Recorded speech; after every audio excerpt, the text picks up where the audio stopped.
In this vlog, I want to show you the basic functionality of Kotlin coroutine.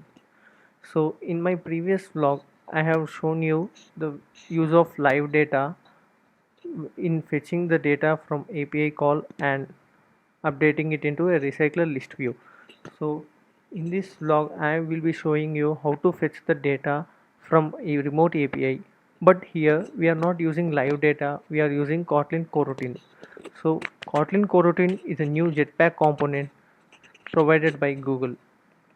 So I am today in this vlog I will be explaining that. So for this we need dependencies, retrofit, and Kotlin coroutines. And the basic thing, we need to add a internet permission in manifest file. So okay, I'm making it so basic so that there is no any MVVM architecture or anything. I just want you to know how to make a Kotlin coroutine work. So as simple as possible, I have taken some basic examples. So this is the data. So it's not any list view or anything, any critical data, just a sample data I am taking. It's just phone number, email, and name. So let's create a model class for it. So if you want to automatically generate the model classes, I have provided a video link in my card, or in the description also it is available. You can go through it and you can automatically, by providing the JSON array, you can get the model class, or else you can make the model class by yourself also. But when you are dealing with any complicated applications, it's better to make the automatically generated model class, so that the time is also saved for you and they will be accurately useful. And now let us start with our retrofit builder. So here let's create our retrofit builder and provide it with our base URL and our general settings like client and convert factory. So here I am using JSON convert factory because based on my JSON array, and to which I am providing my REST API service. In the REST API service, I have created a get method. With the help of get method, I have created one get user suspend function. Here you can see it's not a normal function, it's a suspend function. So why it's a suspend function, we will see it. So here I am providing our model class as a response. So this is our network's call specifications. I think you are clear here. And here we go, our main activity. So this is the only activity we are having, and as it's a simple tutorial I have explained, I don't want to make it a complicated one. You can understand it easily. So here it's a basic, we are initializing our retrofit factory with our REST API service. Here you can get the object here, service object. So by using this service object, you can observe here we are doing it in coroutine scope. So here we start the main block. So what is a coroutine scope? You have seen here suspend function, right? So for suspend function for get user. So let us try to access this line, okay, outside the coroutine scope.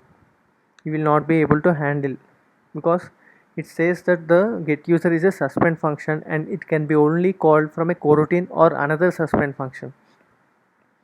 So another suspend function is like, you can create one suspend function and just give it any name, any sample name, and from here you can run it. Here you can run it, there is no problem, okay. But when you try to call this R, again this R requires, it is unresolved because it needs to be called from a other actually we should not declare the function here, but what I am saying is like, these suspend functions are to be called from coroutine scope. Why? Because there are coroutine methods. I think you get understand. We should not create in on create, but I have just shown you that these suspend functions we cannot directly run it. We need to run it from a suspend method or a suspend class again. So here I want to run it from the main on create only, so I have using coroutine scope and launching. So here I have initialized the methods for fetching the data, and using which here you can observe I have used dispatchers. I have used dispatcher main for this.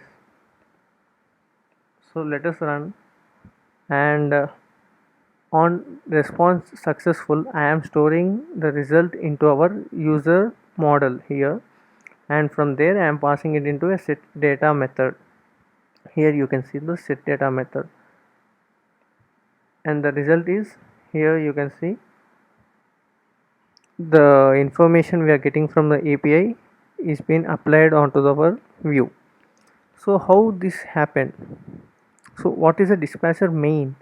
So here the dispatcher main, your main is used when we need to update. Simply you can understand whenever there is any update onto the UI. So here there is an update, right? We are getting data, this data, and we are updating it into UI. So here we use main dispatcher, and when you try with, we are having actually 4 dispatches here: main, unconfined, default, and IO. So let us try with IO. What will happen, we'll see.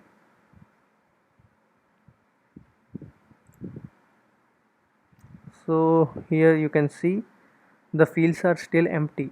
So this is a default text which I have given in layout. So this is the default text I have given, so showing the default text only, the data is not updated. Here you can see something went wrong, because using the dispatcher IO we can't update the view.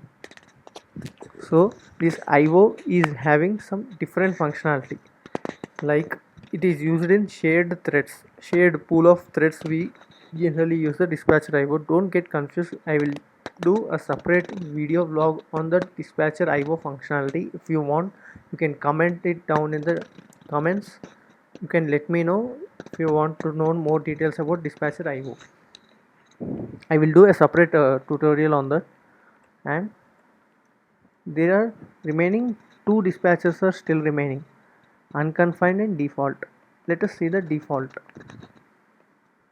Will we get any update if we use default?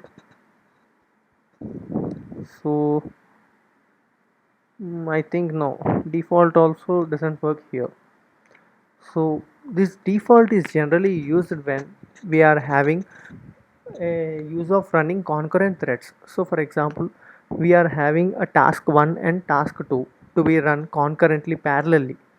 So for example, task 1 take 1 seconds, task 2 take another 1 second. So when we run them, first task 1 is executed, then task 2 is executed, so the total time taken is 2 seconds. So when we want to run them parallelly, like within 1 second both the tasks to be run parallelly, so these kinds of tasks we use dispatcher.default. And as the dispatcher.io, I will be doing a separate tutorial on the dispatchers.default also. So for now you need not worry about this if you don't understand also. Let's go with the another dispatcher. So here dispatcher unconfined. So till now we have seen dispatcher main, dispatcher IO, dispatcher default, and this is the 4th one, dispatcher unconfined.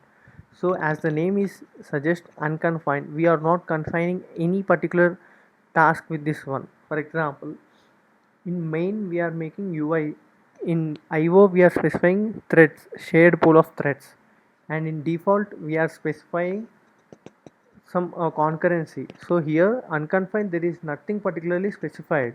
So when you specify a dispatcher as unconfined, it will start working with the own, and later on it will get to the function which is provided for it. For example, here we have given a suspend function, so it will turn itself accordingly, and it will adjust with our output thing.